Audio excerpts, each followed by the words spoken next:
Oh no, my bank book is missing. I distinctly remember placing it at the back of this drawer. Could it be them? Despite supporting my eldest son and his wife, who have been living together for several years, they've ignored me for 3 years without even saying thank you. I simply wanted them to show a little gratitude. But it's okay now. I will never forgive them. I'm a 56-year-old retiree, having left my job to care for my unstable mother-in-law. Currently, I work from home while providing care. Although I was a few years away from retirement, I couldn't leave my mother-in-law living alone, so I decided to live with her. My husband is away on business and comes home once a month at best. But when he does, he brings lots of vegetables and Japanese sweets that my mother-in-law likes. Thank you. I'm so grateful for everything you do for me. I wish I could have fed your father too. My mother-in-law says every time she expresses her gratitude to us. My father-in-law passed away over 10 years ago from cancer, unable to eat his favorite foods in the end. My mother-in-law often regrets not having done tests earlier, and she wishes she could have fed him the delicious foods she eats now. My mother-in-law's condition varies greatly from day to day. Some days she's bedridden and barely eats, while on other days she's energetic and goes for a walk by herself.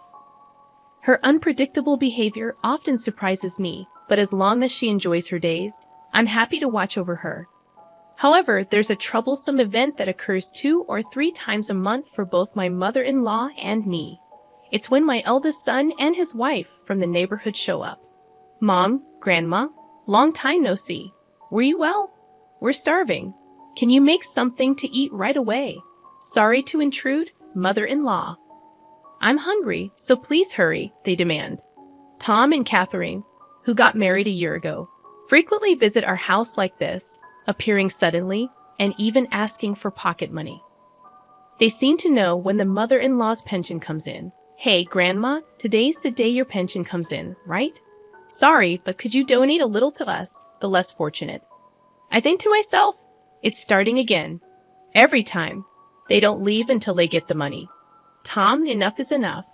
What about your job? Aren't you working? Stop begging for Grandma's precious pension. However, my attempts to intervene usually end in a quarrel. I relay everything to my husband, who's away on business. He just sighs in exasperation, muttering about what a troublemaker our son is for not holding a steady job. What is he even doing? Just got married.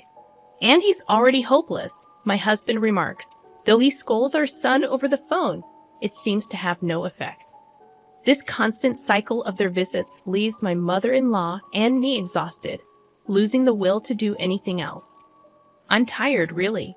It's like they drain all my energy, I confess. Initially, we'd endured their visits, thinking it was only 2 or 3 times a month. But their frequency increased, adding to our stress. Then, in the middle of a weekday, my son suddenly arrived home. I got fired from my job, and for a while, I want to live here, he announced. He had been repeatedly absent without leave, even losing a USB containing important company data. Initially facing a pay cut, he ended up fighting with his boss and getting fired. Despite being clearly at fault, he seemed unrepentant. Seriously, none of them even do their jobs properly and act all high and mighty.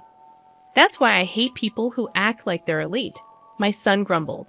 He declared his intention to move in next week, dismissing our concerns about his grandmother's health.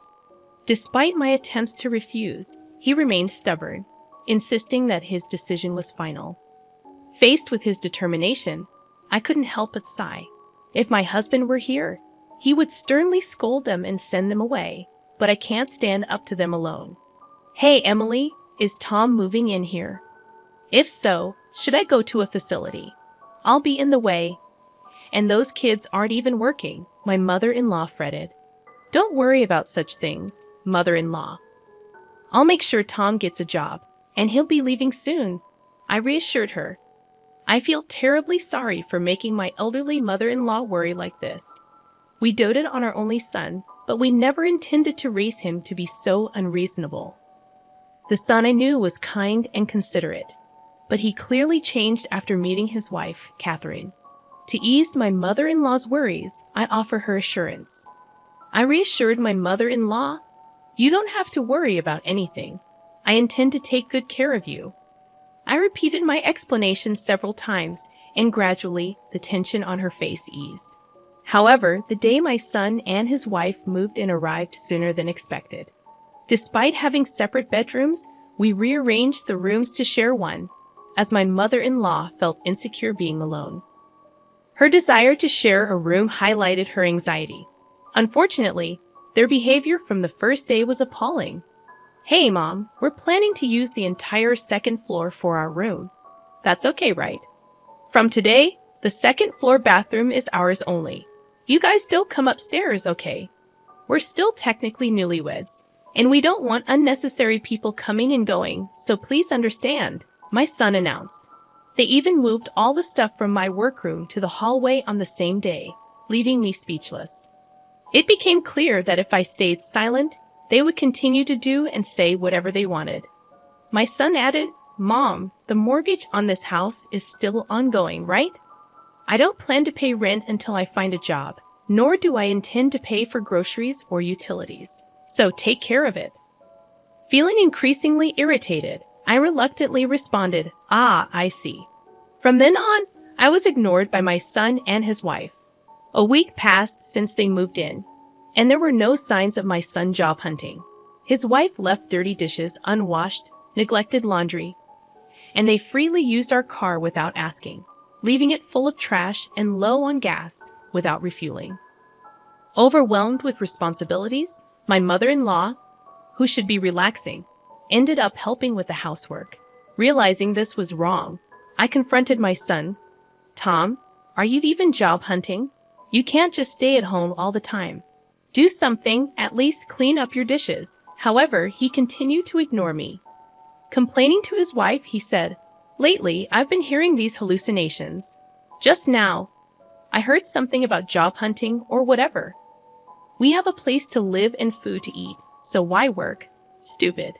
They laughed about it, referring to my mother-in-law and me as hallucinations and ghosts. Despite our frustration, my mother-in-law and I decided to let them be for a bit longer, believing our chance for payback would come eventually. We constantly talked about them when they weren't around, discussing our options to get them out of the house and make them regret their actions. Sharing a bedroom, we spent the entire day excitedly discussing our plan in this challenging situation. I might have succumbed to depression if I were facing this alone, but being together makes it feel like we can get through it. Almost 3 years have passed since they moved in, and it's been 3 years since they started ignoring us. Perhaps they think we're ghosts. True, they haven't paid a penny for rent or living expenses. Their savings must be running out soon, right? Indeed, they might be covering their cell phone bills and dining out. But I've heard they're estranged from Catherine's parents, so financial help seems unlikely. They may ignore us now, but surely they'll come to us for help once they run out of money. We decided that's when we'll take our revenge. It was 2 weeks after that conversation, when we were busy preparing for my mother-in-law's clinic visit. I noticed my son acting fidgety since morning, not seeming hungry but searching for something. Knowing he would ignore me if I spoke, I pretended not to notice and left for the hospital. Upon returning home, I discovered my son and his wife were gone, and my bank book was missing. Thinking the worst, I went to check my bedroom. Oh no, my bank book is missing. I'm sure I put it in the back of this drawer. Could it be them? I thought. It was too much, even criminal. My mother-in-law came and asked, "Emily, what's wrong? You look pale. Did something happen?" So, I told her that Tom and Catherine stole my bank book. They took the bank book that was kept here. The house mortgage is $2,000 a month, and on top of that, I've been supporting my son and his wife who haven't paid a penny. This is the result. I didn't expect them to say thank you, but I at least wanted them to show some gratitude. But it's okay now. I will never forgive them.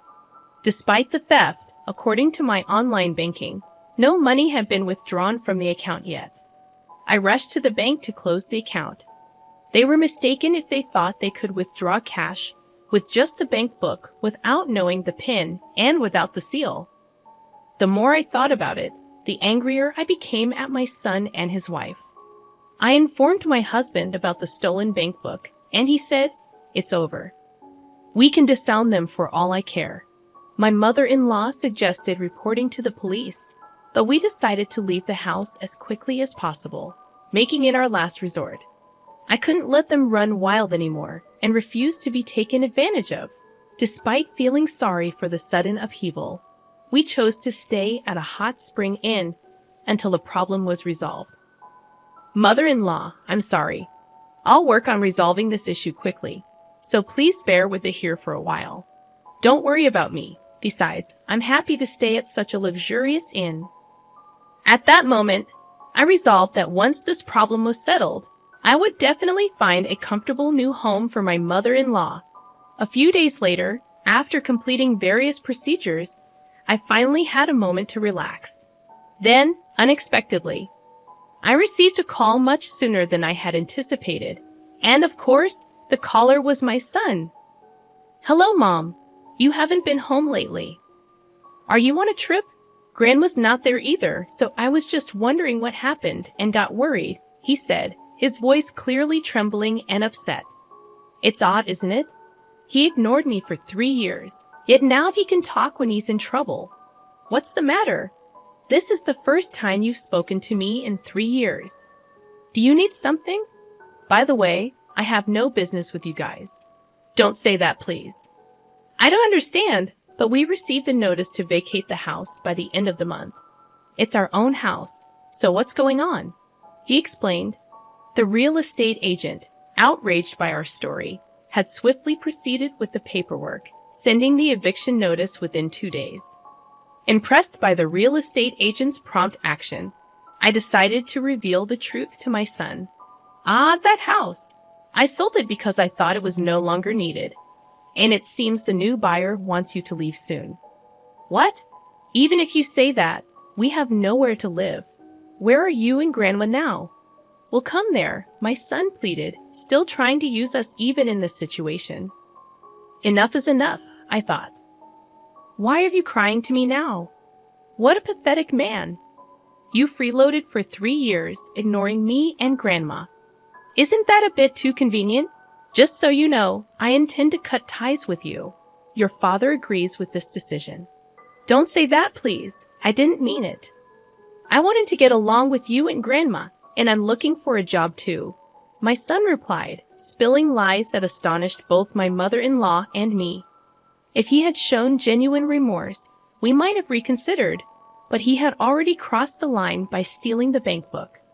By the way, you stole my bank book from the bedroom, didn't you? What were you planning to do with it? You thought as long as you got the money, everything would be fine, right? Lying won't do you any good. No, that's not.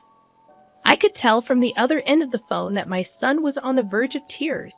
Then, realizing my son was useless, his wife took the phone. Hey, what do you think you're doing? Kicking your son and his wife out of their house.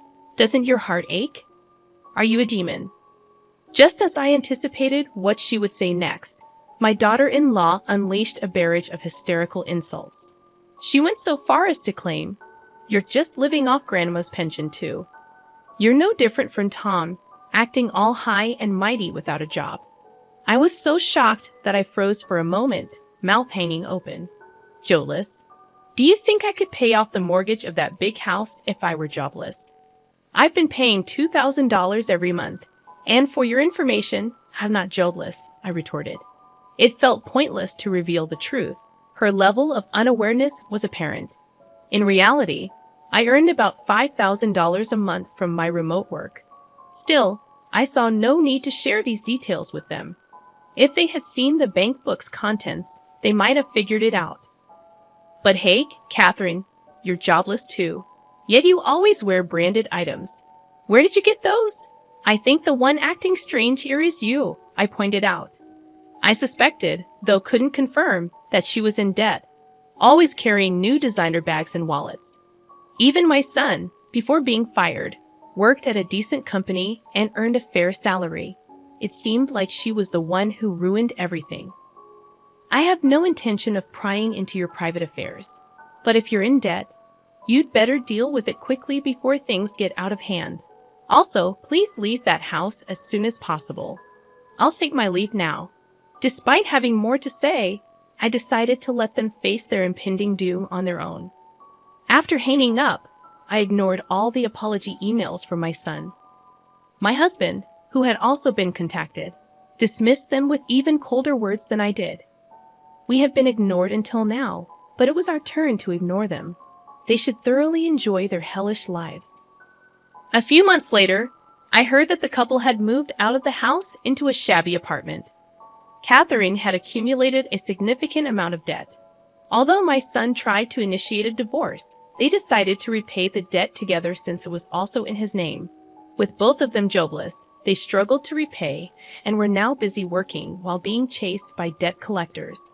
Their hellish life continued, but they should try their best to overcome it. As for me, I'm currently considering a house to live in with my mother-in-law. My husband is likely to return from his business trip soon, so we're planning to live together in a comfortable house, enjoying a peaceful and happy life.